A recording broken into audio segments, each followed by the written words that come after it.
Olá, bem-vindo ao Literário, seu podcast de literatura com Anita Deac e Paulo Salvetti.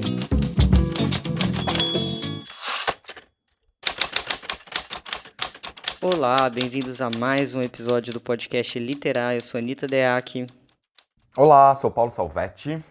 Hoje viemos falar sobre literatura e aridez na literatura, o conceito de aridez. Estamos aqui para filosofar e pensar nessa questão com vocês um pouquinho.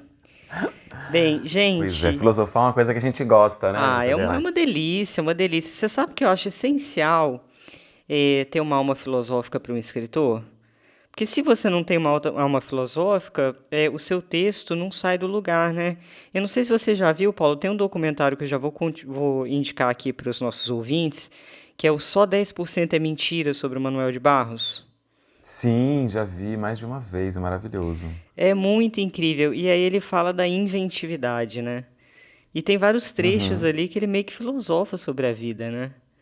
Não, ele é um poeta maravilhoso, né? E é uma pessoa maravilhosa também, né, naquele documento. Nossa, eu lembro até da situação, agora você falou, eu lembrei da situação. Eu vi esse documentário num cinema lá de Porto Alegre, quando eu morava em Porto Alegre ainda, um cinema super pequenininho, assim, que acho que cabia, sei lá, 20 pessoas, 30 pessoas.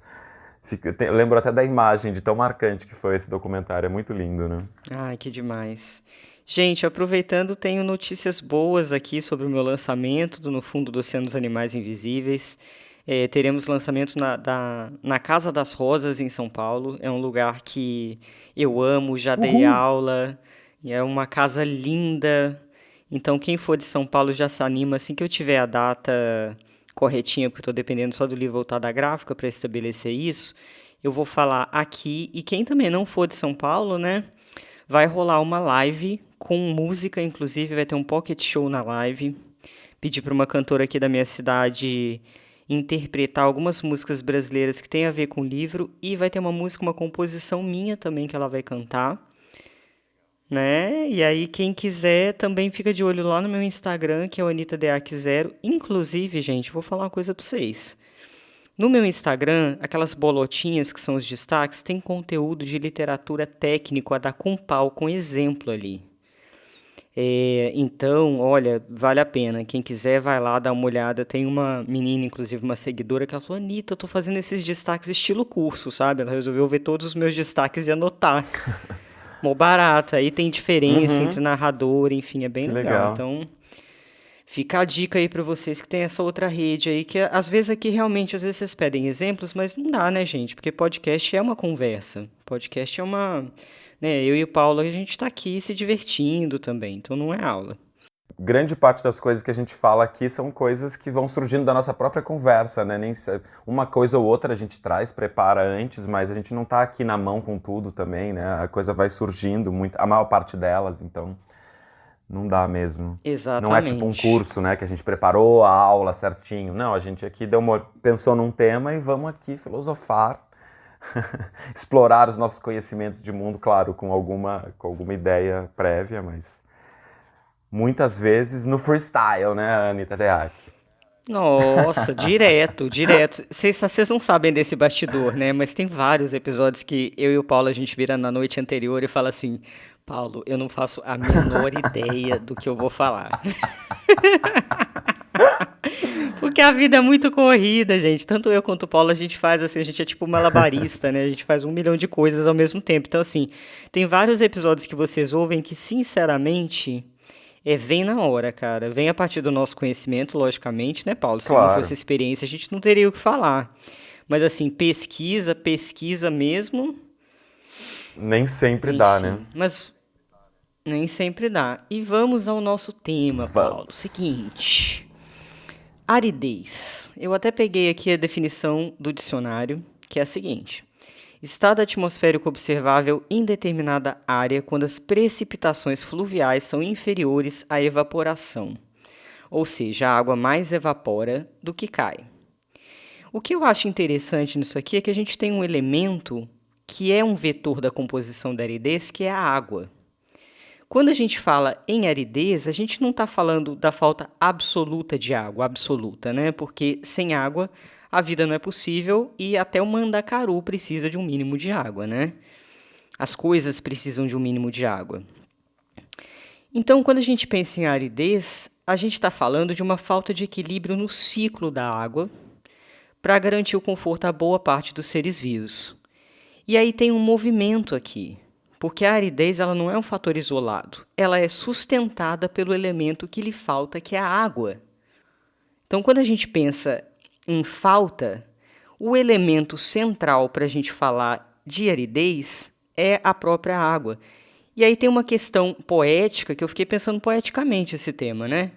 Que eu achei muito interessante, que é a questão da direção. Pensa comigo, ó. Quando a seca acontece, a água está lá, ainda que em quantidade ínfima, mas ela se move de baixo do solo das folhas para cima, para o céu, ou seja, ela evapora. E não se junta suficientemente para retornar, ou enfim, ou vai para outro lugar. Enquanto que o contrário da seca, que é quando chove, a gente tem a direção contrária, quer dizer, a água sai de cima e vai para baixo. Então a questão da seca é uma questão de direção e de quantidade. Olha a viagem. Em vez de só ir de baixo para cima, ela vem de cima para baixo quando chove, ou seja, a direção faz todo sentido. Nesse caso, eu achei poeticamente meio doido. Tudo pode ser uma questão de direção também, né? Não, muito interessante mesmo. E também pensar que, na medida que a gente vai aqui tentar desenvolver isso enquanto um recurso literário, né, enquanto uma forma de explorar os nossos textos, pensando nessas trajetórias aí, pensar na direção também nos cria um estado prático, né? De entender isso, porque também uma forma de visualizar para além, né? Uma forma de abstrair um pouco. Eu também fiquei pensando um pouco essa ideia do movimentos de abstrair, né?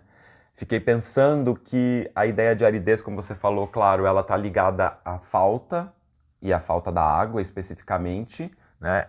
Mas principalmente a ideia de que alguma coisa importante, preponderante, foi excetuada, né? Ela foi excluída, foi eliminada dali. E não é qualquer coisa, porque é uma coisa que dá fluidez, é uma coisa que hidrata, é uma coisa que lubrifica junções, né? Nessa ideia do que a gente entende como uma coisa que está hidratada, que está na possibilidade de fluir. Agora, essa falta de água, o que eu achei bonito de pensar, e claro, aqui a gente já está indo para além da ideia de aridez do sertão ou do deserto, mas assim, essa ideia de que a falta de água impede a possibilidade de vegetação, vamos pensar, né? Também a possibilidade de vida humana até, mas assim, ainda assim, isso não quer dizer que não existe vida, né? A gente está pensando que talvez não exista uma vida vegetal ou pouquíssima vida vegetal, talvez não seja possível uma vida animal, uma vida humana, mas aquilo ainda é um ecossistema, aquilo ainda tem vidas, né? Tem coisas ali circulando, é um ambiente ainda com alguma vida, né? Então, nesse sentido que eu fiquei pensando, talvez nos interesse aqui pensar nessa essencialidade que a aridez vai promovendo, aonde é que a gente entende que está ali a vida que sobra, qual que é, aonde que está? Você falou uma coisa muito interessante, Paulo, porque é o olhar de fora, o olhar, o observador, que vê como morto aquilo que nem sempre está. De maneira que quando a gente fala em aridez, logicamente aqui que eu estou ampliando a ideia, né, gente? Não estou falando que não existe seca nem nada disso, pelo amor de Deus, vocês não vão mexer o saco com essas burrices, não. Não, porque de vez em quando, né, só Jesus na causa. Mas o que eu estou falando é que o observador ele tem uma preponderância sobre o observado, sobre aquilo que é observado. Então, dependendo da maneira como você vê um cenário, que a gente está falando de livro, né, de construção de cenário, o observador pode ver como morto aquilo que nem sempre está. E aí você falou outra coisa interessante que é a seguinte, sobre a exclusão, né? Na questão da seca, por exemplo, que a água é excluída daquele ambiente, apesar dela ser excluída, o fato de faltar introjeta uma presença constante dessa água, ainda que seja simbólica ou por meio da vida do desejo. Então, a exclusão, ela ganha uma força com uma presença da importância desse elemento. Então, é dual, você entende? É um movimento que não tem a ver só com a falta, tem a ver com uma presença constante. Inclusive, Vidas Secas, né? Eles estão esperando o tempo inteiro que chova, que chova, que chova. Então, toda a esperança, todo o desejo, ele é fundado numa presença imaginária daquela água que vai mudar a vida deles. E é uma presença fortíssima no livro, né? É, fortíssimo. E Vidas Secas, não tem como a gente não lembrar do Vidas Secas quando a gente pensa em aridez. Acho que todo mundo que tem alguma história de leitura ou de conhecimento da história da literatura associa já diretamente aridez com Vidas Secas, né? Ai, que é um livro muito maravilhoso, né? Maravilhoso, meu E aí, Deus, que Paulo, incrível. olha a doideira. Se existe aridez na Terra, não necessariamente a mesma aridez acontece no céu logo acima. Portanto, a aridez é também uma questão de espaço. Então, a gente tem aqui mais um terceiro elemento. A gente falou de direção, a gente falou de quantidade e a gente falou de espaço, né? É aquela coisa de olhar a movimentação dos conceitos e das coisas com as quais a gente quer trabalhar, sobre as quais a gente quer escrever. Porque se a gente toma uma palavra como aridez, por exemplo, isoladamente, é muito fácil cair no clichê da aridez. É muito fácil montar um cenário clichê. Se a gente começa a pensar no movimento dessa aridez, as coisas podem ficar mais interessantes, né? Com certeza. E eu acho que uma coisa sempre fundamental quando a gente está querendo explorar. Quer dizer, aqui a gente não está pensando a aridez na sua literalidade, né? A gente está pensando a aridez de modo metafórico e, mais do que metafórico, pensando em que sentido que ela pode reverberar nos nossos processos criativos. Para a gente chegar nisso, é fundamental que a gente amplie esse olhar e comece a criar diversas perspectivas de olhar para esse mesmo conceito, né? Como isso que você está falando. Isso já é uma guinada, né? Pensar que num estado de aridez sempre tem um céu lá em cima que está num outro estado. Quer dizer, uma coisa é o que está acontecendo na Terra, outra coisa é o que está acontecendo ali em cima. E também sempre lembrar que essa aridez ela está sempre em relação a alguma coisa, né? Quer dizer, tem sempre um lugar que não é árido e que faz fronteira ou está próximo a um lugar que é árido. Né? Pensar nessas relações é sempre importante quando a gente está pensando nesse jogo de composição. Vamos aproveitar e chamar nosso primeiro convidado? Bora! Eurí do Navio é natural de Floresta do Navio, sertão pernambucano. Morador de Recife, engenheiro civil e mestre em ciência da computação, apostou no projeto de escrever a partir dos 40 anos de idade. Dedicou 9 anos a pesquisas, viagens e escrita para aprontar o seu livro de estreia, que é o Fiados na Esquina do Céu com o Inferno.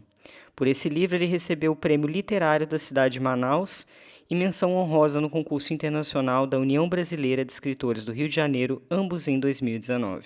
Legal, então vamos ouvir o Eurí do Navio.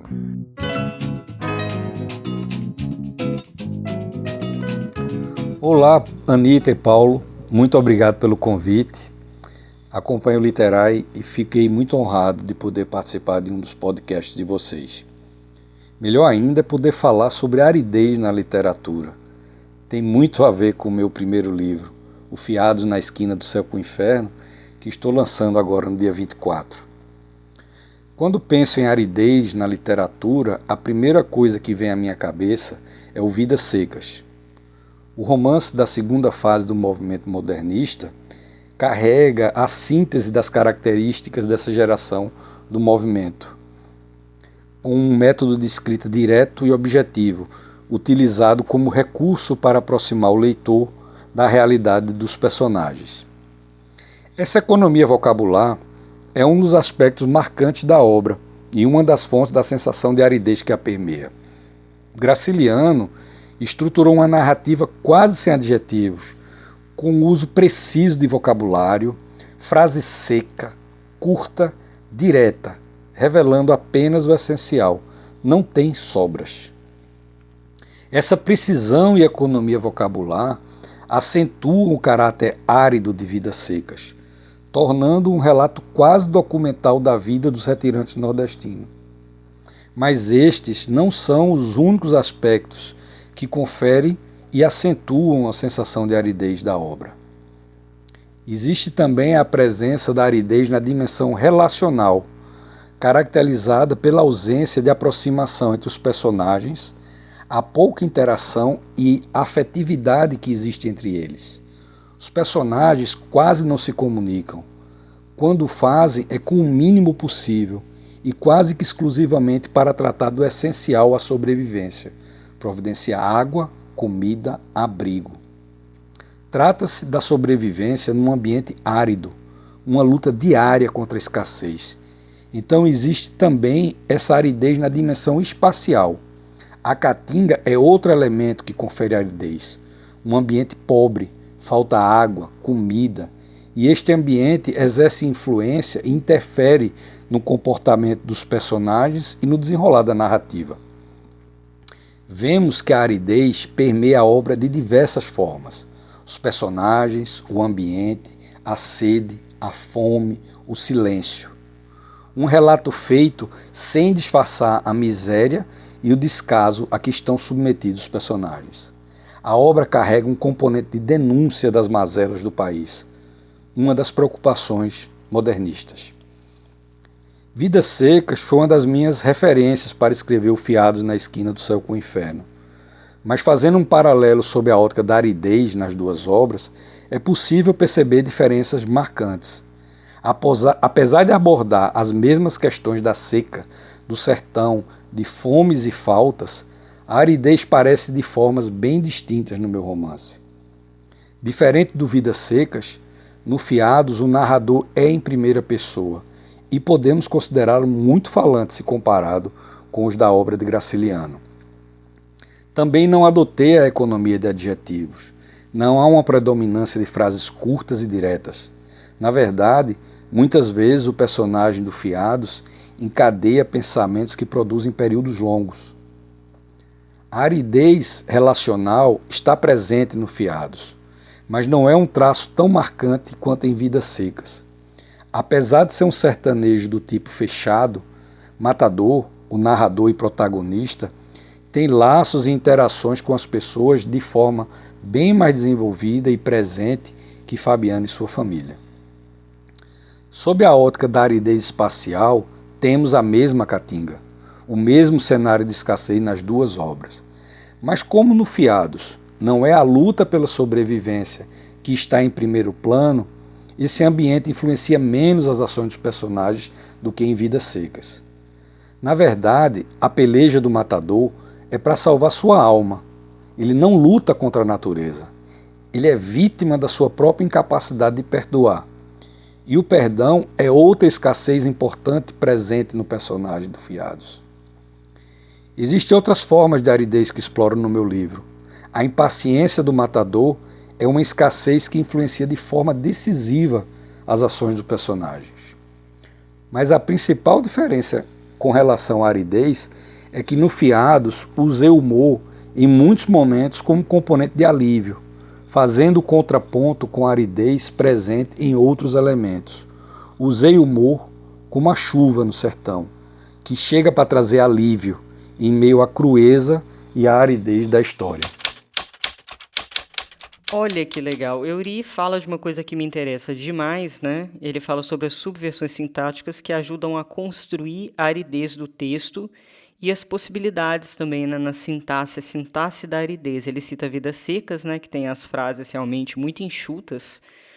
Inclusive, eu não sei se foi Graciliano que falou, eu tenho quase certeza que sim, que ele fala que se deve escrever como as lavadeiras do Alagoas que torcem a roupa até que não sobra nenhuma gota.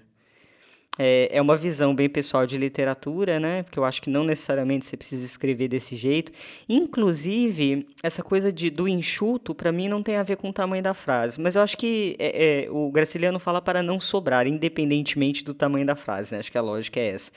Muitas vezes o escritor, sobretudo iniciante, ele confunde essa coisa de não sobrar com ter frases curtas. E não necessariamente. A gente tem uma série de autores que trabalham com frases longuíssimas e, no entanto, não sobra nada ali, né? E aí, falando sobre esse comentário do Eury, né, das subversões sintáticas e etc., quando você tira um elemento de alinhave, Por exemplo, você tira um advérbio, você tira uma construção, outra construção como de maneira que, de forma que, no entanto, que eu chamo de elementos de alinhave, por quê? Porque eles alinhavam uma frase na outra, um período no outro, né? Esses elementos de alinhave, eles amaciam o caminho entre uma frase e outra, entre um período e outro. Quando você tira ou quando você coloca elementos que são teoricamente estranhos, entre aspas, você tira o chão do leitor num primeiro momento, porque ele não está acostumado com aquilo.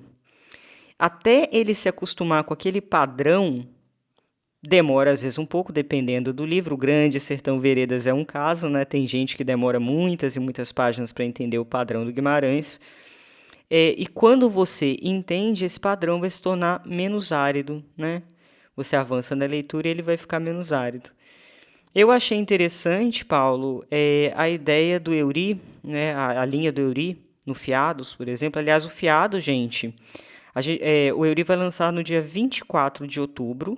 Eu vou fazer uma live com ele, eu vou mediar a live de lançamento dele. Então, quem tiver interesse em participar, também me busca lá no Instagram ou procura o Eury, @Eury do Navio. E aí, vale a pena acompanhar esse trabalho, porque é um trabalho bem legal que ele fez, viu? E o Eury é com Y.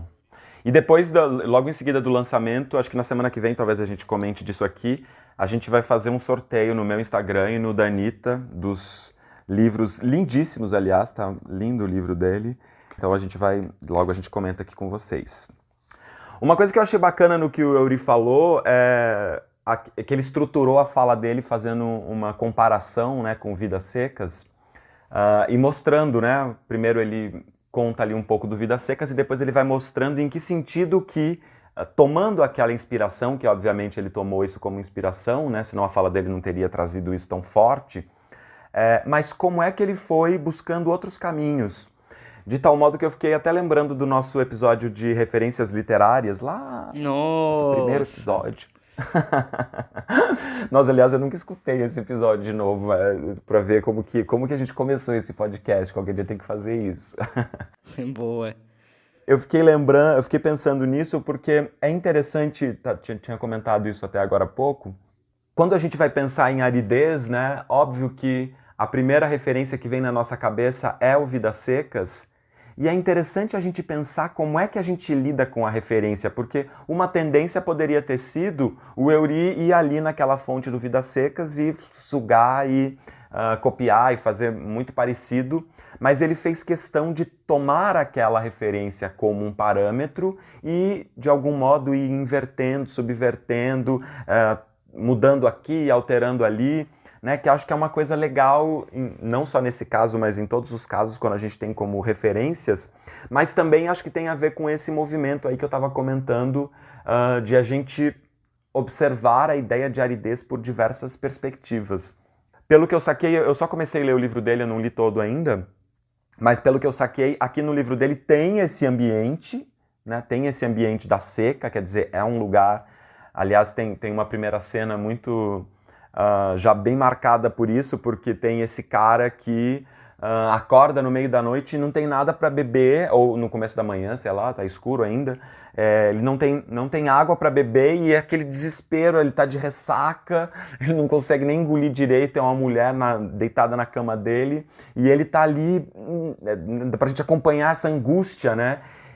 Isso é uma coisa totalmente árida, sem que necessariamente as frases dele sejam absolutamente áridas, nesse sentido do faltando tudo, né? Ou muito fragmentadas, iguais são as do Graciliano Ramos no Vidas Secas, mas assim, dá pra gente sentir essa sede, essa coisa do, oh, meu Deus do céu, vou buscar uma aguinha agora para tomar depois de ler.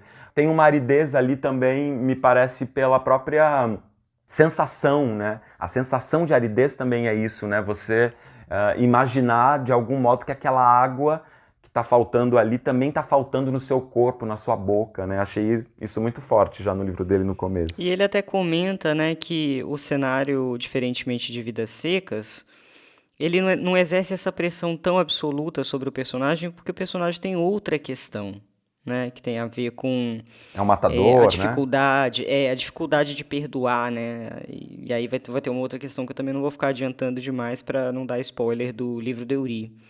Mas essa questão também do peso do contexto, ela tem que ser estabelecida de acordo com o personagem, né?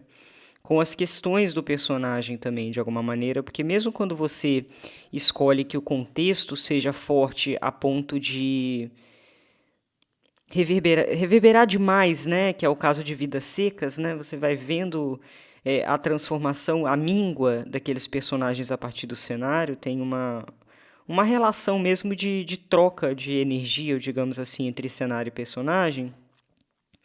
E não necessariamente precisa, se a questão do personagem é outra, você pode ter um cenário de seca, mas o ponto de atenção que você vai colocar vai ser colocado de uma forma diferente.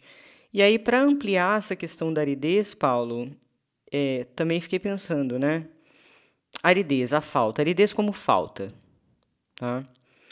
Quando não se recebe, você sente falta quando você não recebe alguma coisa, né? Outra possibilidade de aridez aqui de sinônimo no dicionário, né? Qualidade é o estado do que é árido, do que é seco, do que falta, que deixa de vir em nossa direção. Então, deixa de vir em nossa direção algo fundamental, a gente deixa de receber. Então, não é que o elemento não exista, que aquilo que você quer receber não existe, ele sempre existe. A questão é que ele não vem para nós, aí recuperando aqueles conceitos que eu coloquei no início, ele não vem para nós em nossa direção na medida que a gente precisa no espaço que a gente habita. Então a gente tem também um problema de posição aqui. E por que eu estou falando isso? Eu fiquei pensando na construção de personagem, né? Porque essa questão da secura, a falta do personagem, nem sempre tem a ver com o fato de que não existe algo ali. Para ele não existe, na medida dele não existe, na direção que ele gostaria não existe. Porque ele toma a si como centro e medida. Então a gente amplia um pouco, a gente traz novamente aquela ideia de que a falta pode ser uma questão do observador. Legal. Fiquei pensando, tentando achar um exemplo para entender isso melhor que você está falando. Mas, por exemplo, se a gente pensa assim, os modos como a gente se relaciona com o amor, né? A gente tem tantas construções de expectativas relacionadas ao amor que estão para além do amor, né? Quer dizer, não sei se a gente consegue definir essencialmente já ia o que é o amor. perguntar se você está amando. Não, eu não estou amando, não. Pelo contrário, eu estou racionalizando tanto o amor que eu estou chegando até no Platão, caramba. Olha, gente, currículos mediados para Paulo Salvetti. Pois é, podem me mandar. Lattes, link do Lattes no direct. Lattes mais nudes, né?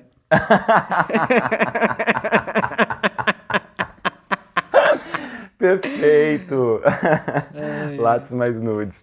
Mas enfim, quando a gente pensa no amor, né, tem tanta expectativa, por exemplo, em relação ao amor, que são expectativas sempre individuais, subjetivas, né, que tem a ver com a história de cada um, de tal modo a fazerem com que muitas vezes, sei lá, pensando agora na relação de personagens, né, quer dizer, a expectativa de um personagem em relação ao outro pode fazer com que uma determinada pessoa não veja o amor do outro, ainda que o amor do outro esteja lá por ela, né, por ele, mas que essa necessidade de enxergar em uma direção específica pode dar a entender que, na verdade, aquilo é uma falta, e talvez seja mesmo, porque é uma falta no sentido dessa expectativa específica, né, na direção dessa expectativa não tem nada ali apontando, não tem nada chovendo, não tem nada hidratando, não tem nada fluindo, né? Mas, na verdade, é um amor que está ali, né? De algum modo a gente poderia pensar, talvez, num estado de aridez diante dessa expectativa, né? Se a gente for procurar um exemplo. Tem um livro meu que é de gaveta, que tem 2 irmãos, que eles se alternam, né? Então tem narração em primeira pessoa da irmã e narração em primeira pessoa do irmão, alternadas. E a construção tem muito a ver com isso, porque eu me coloquei a pergunta na época que era a seguinte: talvez a falta não seja tanto a falta, mas a construção da falta. Pode ser que a falta seja menos um fato categórico e mais uma construção narcísica, no sentido de que ela é elaborada a partir do personagem no centro, com suas medidas e posições. Porque você pega o mesmo elemento, você falou do amor, por exemplo, também é o caso desses 2 personagens, né? ele é sentido ou não sentido de maneiras diferentes, em posições diferentes, por personagens diferentes. Então, realmente, às vezes não se trata da falta, mas da subjetividade, da construção da falta. Né? Esse personagem, apesar dessa falta às vezes não existir. Aliás, Paulo, vamos combinar que esse é o cerne das terapias, porque pensa comigo. Eu, quando fui fazer terapia com a Nana, eu achava que todo mundo era o demônio e me odiava e era meu inimigo. Inclusive familiares. Então eu entrei jogando pedra em todo mundo na minha terapia. E aí a minha terapeuta foi uma coisa maravilhosa, porque ela ampliou de maneira que eu consegui sair dessa posição narcísica de que todos estão contra mim, porque afinal de contas, o outro tem mais o que fazer, sabe, do que fazer algo contra mim, entendeu? Sim. Sim, a gente tem essa tendência, né, às vezes, de achar isso, de entender que tudo está na nossa direção, tudo está em relação a gente, né? Muito E aí comum eu isso. trouxe até um trechinho pequenininho de um livro que eu amo de paixão, gente. Se vocês puderem comprar e ler esse livro, é o Humus, do Raul Brandão. Você encontra em sebo. Eu tenho até uma edição, eu tô aqui com uma edição especial que eu tenho o maior carinho por ela. É uma edição numerada, são só 500 exemplares, né? É daqueles livros assim, sabe, que eu fico assim abraçando ele de vez em quando. E chama humus, eu resolvi trazer essa coisa da fertilidade do humus do Raul Brandão, porque passa uma impressão contrária, né, da aridez que a gente está falando aqui. Primeiro que o Raul Brandão tem uma frase que combina demais com o que a gente acabou de falar, que é a seguinte: tudo me faz sofrer, mas metade do meu sofrimento é representado. Exatamente o que a gente acabou de falar, né?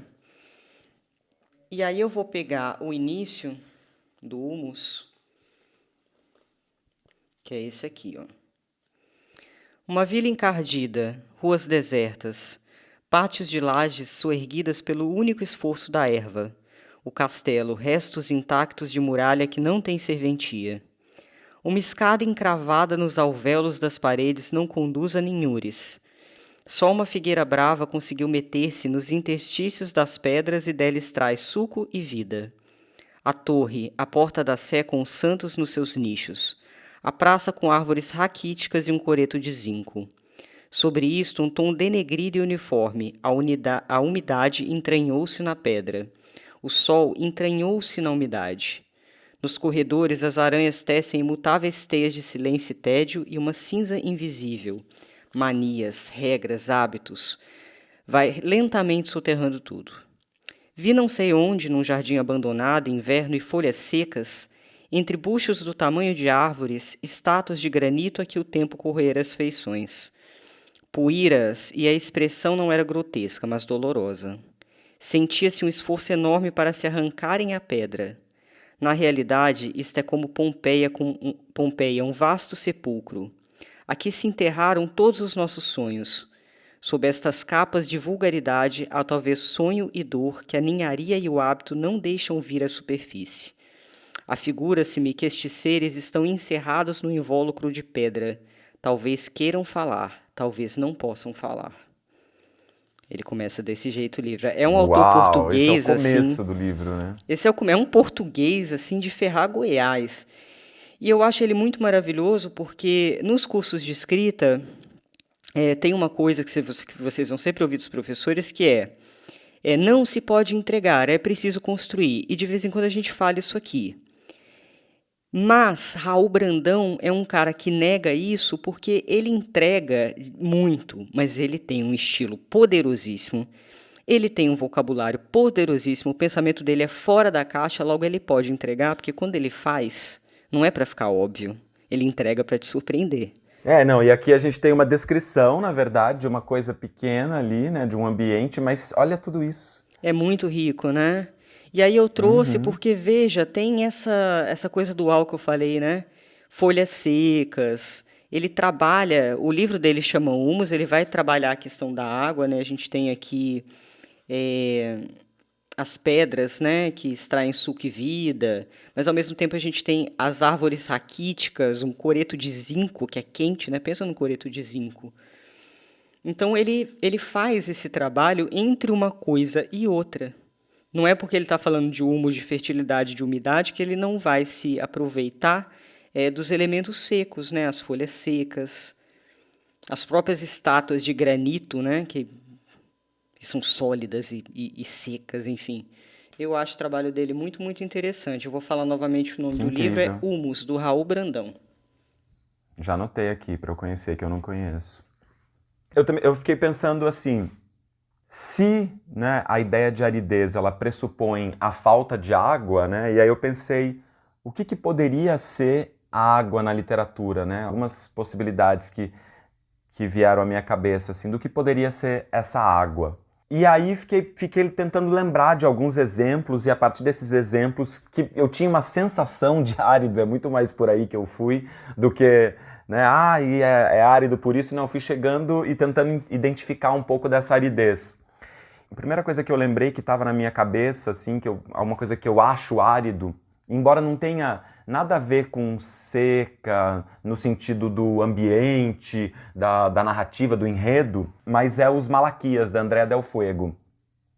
Os Malaquias é um livro belíssimo também, incrível, com o qual, inclusive, Andrea Del Fuego ganhou o Prêmio Saramago. E nos Malaquias, eu acho que tem essa questão dessa essencialidade que eu estava dizendo antes, que é esse movimento, né, diante da falta da água, né, o que sobra é alguma coisa muito essencial, porque a falta de abundância de água nos climas áridos, né, ou nos cenários de aridez, parece que conduzem tudo para essa essência. É uma coisa que a gente vê no Vidas Secas, né? A gente vê essas pessoas foram diminuídas nas suas possibilidades complexas, né, principalmente em relação às subjetividades, e tudo isso é essa secura, essa falta da água. E eu também tenho essa sensação nos Malaquias. Eu vou ler aqui um trechinho que eu separei bem curtinho, que é assim: todos se recolheram, a noite ia grossa, o vento afrouxava as janelas,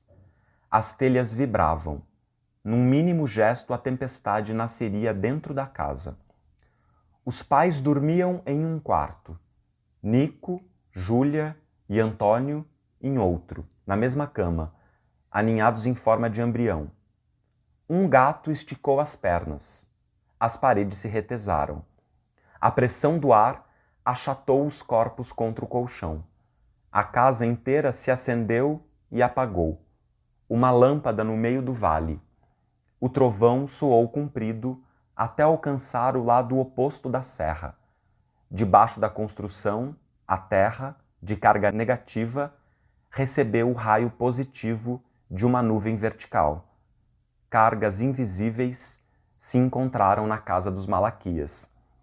Nessa cena aqui, que é uma cena super importante, que vai dar o start ali para toda a história, porque na história dos Malaquias, isso aqui é bem no comecinho do livro, o que acontece na história dos Malaquias é isso: cai um raio na casa da família e mata os pais, e os filhos são pequenos. Então é um pouco a história, o que vai acontecer com esses filhos que são espalhados pelo mundo depois desse grande acidente, desse grave acidente, né? Mas o que eu acho interessante é que na escrita da Andrea Del Fuego não tem nenhuma super dramatização desse caso. Se a gente for ver aqui, não é uma cena super dramática e que é uma situação que vai transformar a vida de todo mundo, mas é contada na secura das situações, né? Só a situação essencial. E aí você vê que ela cria, por exemplo, a tensão aqui: um gato esticou as pernas, as paredes se retesaram, a pressão do ar achatou os corpos contra o colchão. Né? Quer dizer, é uma descrição, de certo modo, seca, né? Ela está ali sem grandes floreamentos, numa sintaxe também, num limite essencial, né? E ela vai contar de modo seco uma coisa que, na verdade, vai se reverberar por todo o livro. Então eu fiquei pensando que, nesse caso aqui, a falta de água, né? A água que a gente esperava que poderia ter nessa situação, mas que não tem, né? Na verdade, é essa coisa da falta de grande dramaticidade, ou mesmo de uma organização sintática muito palavrosa, né? É uma sintaxe no limite do essencial, sem pular para a dramaticidade. Então, me pareceu que esse pode ser um exemplo também de uma aridez, de um tipo de aridez. Você vê tantas possibilidades da literatura, né? A gente tem obras tão maravilhosas que são mais sucintas, que eu gosto muito. O Velho Mar, do Ernest Hemingway, que por acaso também é o mar, a água, né? Curiosamente, apesar de ser aquele pescador no mar, é uma linguagem sucinta, né? O Hemingway tem frases mais curtas, usa palavras mais simples ali, nada sobra muito também. Então, apesar dele ter colocado o personagem dele na água, a estrutura sintática que ele escolhe não tem essa coisa da caudalosidade, diferentemente de Guimarães Rosa, diferentemente de o próprio Raul Brandão, que eu acabei de ler.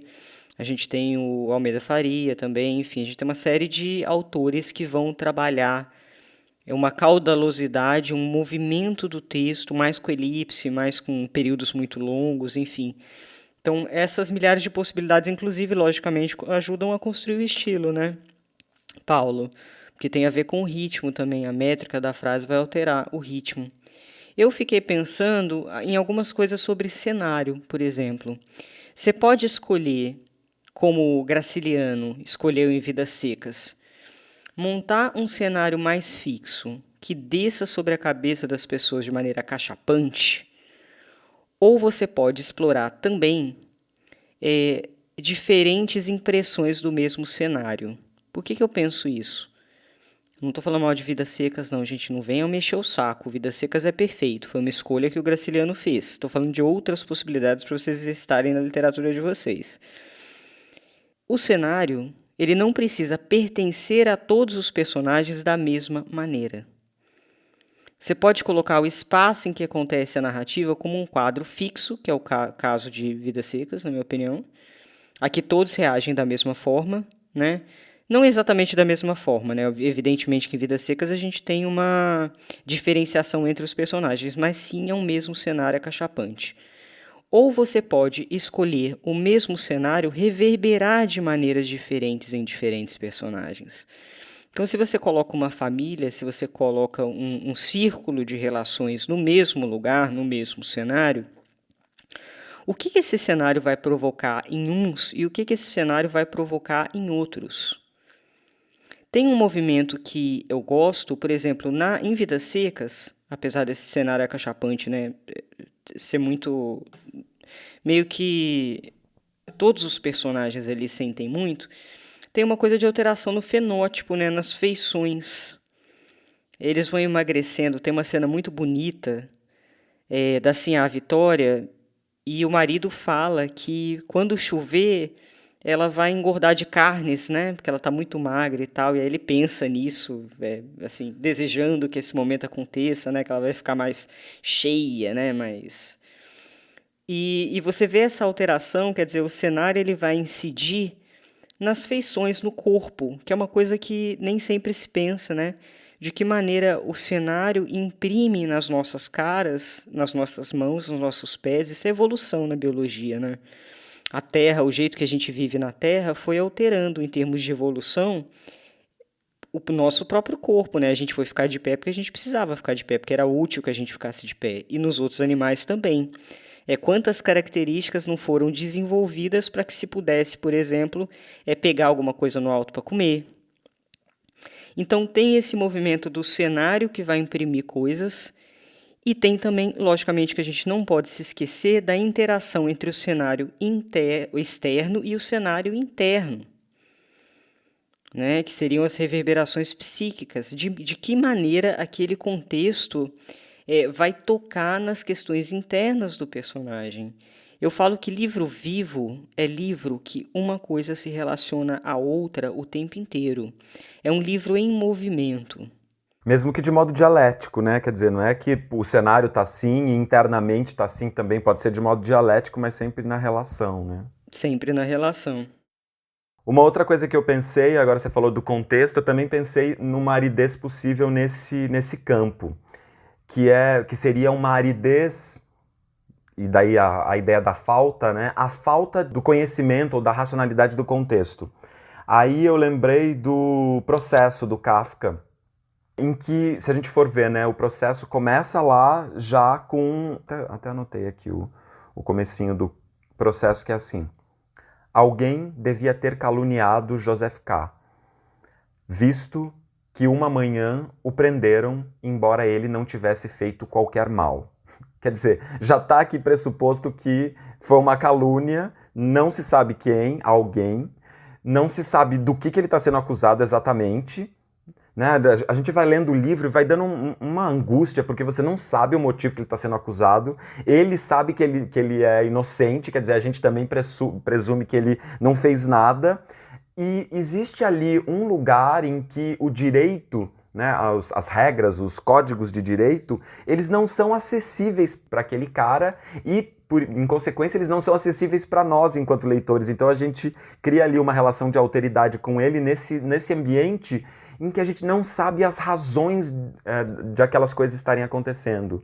E eu fiquei pensando que isso é totalmente árido, porque a falta que nos faz ali, por exemplo, na relação, saber os motivos, né, de o porquê que aquilo está acontecendo com ele, que estado é esse, que coisa que ele pode ter feito, quem que está responsável por aquilo, essas faltas todas, elas nos criam esse ambiente de angústia em que as coisas não conseguem fluir exatamente, nossa razão ela não consegue surfar ali naquela lógica, ao mesmo tempo nos prende, nos coloca totalmente conectados com aquela história e obviamente cria ali uma enorme de uma disposição a pensar mil outras coisas, né? Como é que funciona o direito, a justiça, para quem que é a justiça, quem que são os responsáveis pelos códigos de justiça e, enfim, mil outras coisas.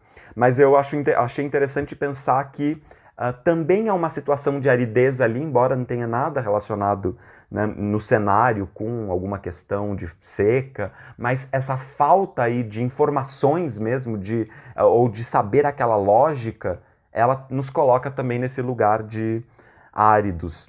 E parecido ainda com isso, eu lembrei também de uma outra situação que acho que tem um pouco a ver com essa, mas ainda ela é mais acentuada, que é o caso da peça Esperando Godot, do Beckett, que o Esperando Godot é essa relação, quer dizer, são aqueles dois caras, né? Eles são mais ou menos uns caras, sei lá, falam vagabundos, meio moradores em situação de rua, eu acho, né? Que é o Estragon e o Vladimir.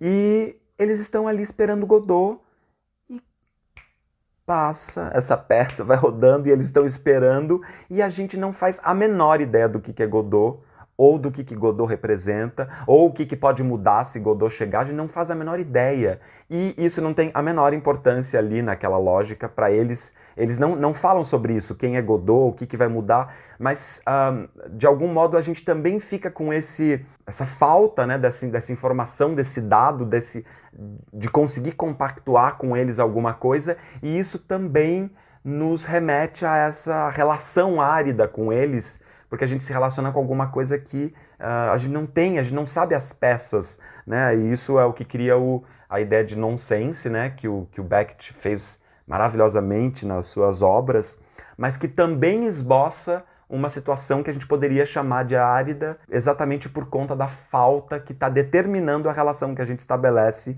com o próprio enredo, com aqueles personagens, com o que está acontecendo ali. Exemplos excelentes.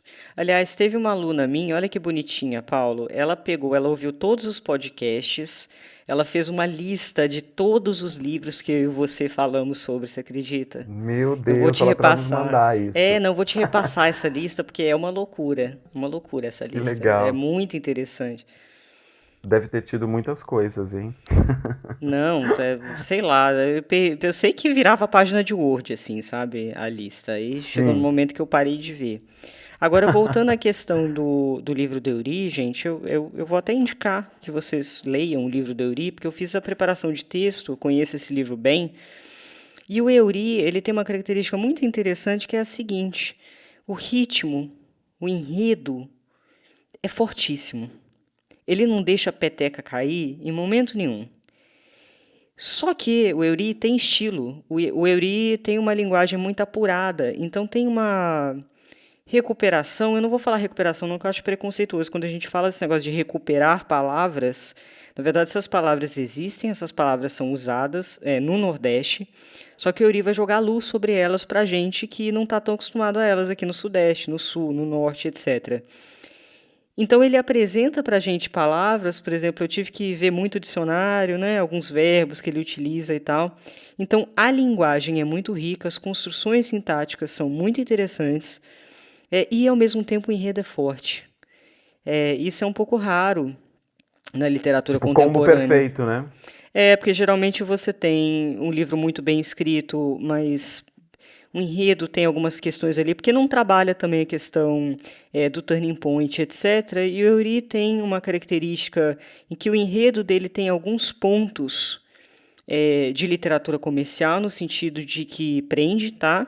E ao mesmo tempo é um livro super bem escrito. E tem uma textura, tem um volume de palavras, né? Como ele mesmo citou, o personagem dele reflete muito, ele não é um personagem econômico no pensar, digamos assim. Então, mesmo naquela seca, a riqueza, a fertilidade da cabeça daquele personagem e as relações, né? As relações são muito ricas, a relação entre os personagens. Tem um garrafeiro, eu não sei se o nome é esse, né? Pessoas que vendem garrafadas. E aí ele vai encontrando uma série de... Tem um burrinho que esse matador encontra e o burrinho sorri. Realmente eu não quero ficar dando muito spoiler, gente, mas é uma coisa atrás da outra acontecendo numa linguagem rica. Então realmente é um livro que eu indico que vocês leiam porque eu acho um bom exemplo de literatura produzida atualmente. Não é porque eu trabalhei nele, não, porque acho que vocês nunca viram eu indicar um livro. Vocês sabem que eu só indico morto, né? Geralmente eu só indico morto. Tá aí um vivo que eu tô indicando nesse momento. Legal, eu também só li o comecinho, mas eu já achei incrível, já fiquei super preso e super vou seguir aqui com o maior prazer. Eu também trouxe um poema pra gente ir quase se encerrando. Eu trouxe um poema que eu estava lendo essa semana, uma poeta carioca chamada Bruna Mitrano. E aliás, eu tô amando a Bruna. Os poemas dela são muito instigantes e trazem uma questão... A Bruna é da periferia do Rio, então traz muito forte essa questão de morar ali longe do mar e tal. Mas esse poema aqui eu achei que tem uma coisa árida também aqui por um outro lugar. Eu vou ler primeiro e depois a gente fala. É assim.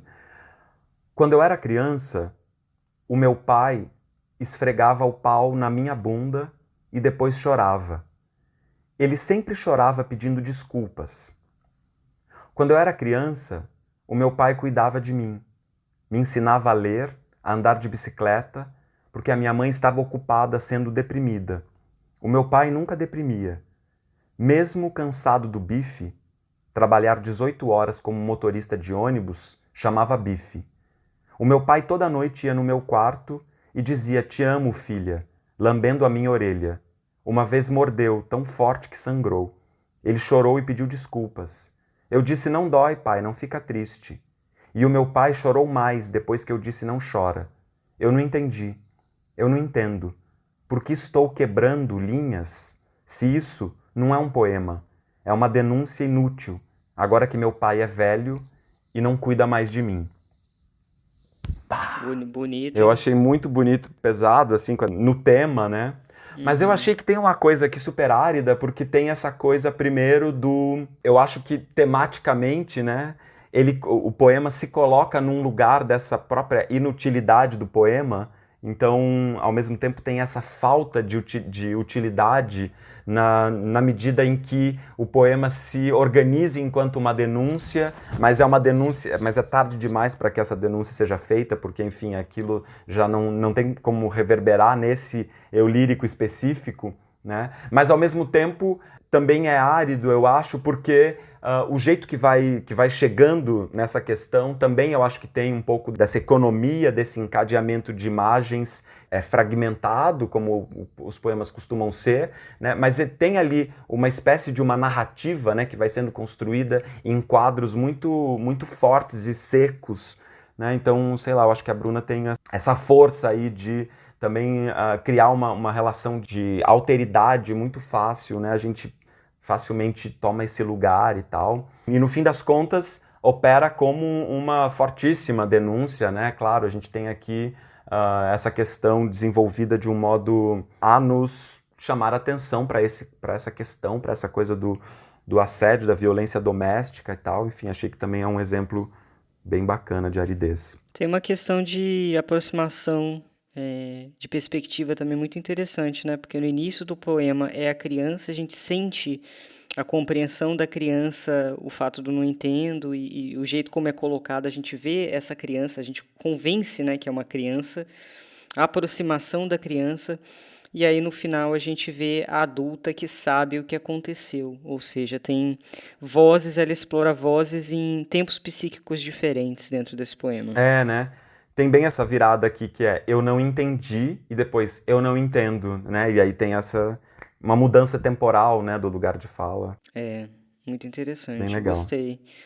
Vou pesquisar. Bruna Mitrano. Bruna Mitrano. Acho que é isso, né, Paulo? Acho que é isso, Anitta Deac. Ai, Acho então que estamos aqui nos exploramos todas as espreguiçando. secas que tinham aqui nas Esse nossas... domingo maravilhoso. Tá sol, acho que eu vou trabalhar pra caralho. Eu ia falar que ia pegar sol. Bosta nenhuma. Vou trabalhar pra caralho, pra variar. Outra coisa que eu queria dizer também é, na verdade, fazer um convite para vocês conhecerem meu romance chamado Cara Marfisa.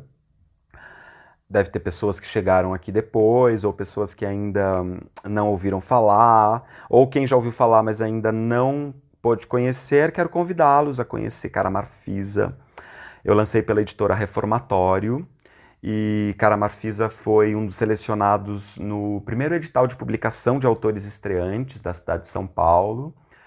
Foi por isso que eu pude lançar esse livro, e eu posso mandar autografado para vocês, com todo carinho. É só me mandar uma mensagem lá no Instagram, passo minha conta e mando para vocês. Vou ficar super feliz que vocês também conheçam aqui, além das minhas ideias falando sobre literatura, da minha própria literatura. Tá bom? Fica aí o convite. Enfim, meu povo, a gente se vê no próximo episódio. Isso aí, pessoal. Boa semana. Nos vemos na semana que vem. Beijos para todo mundo. Tchau, tchau. Beijos.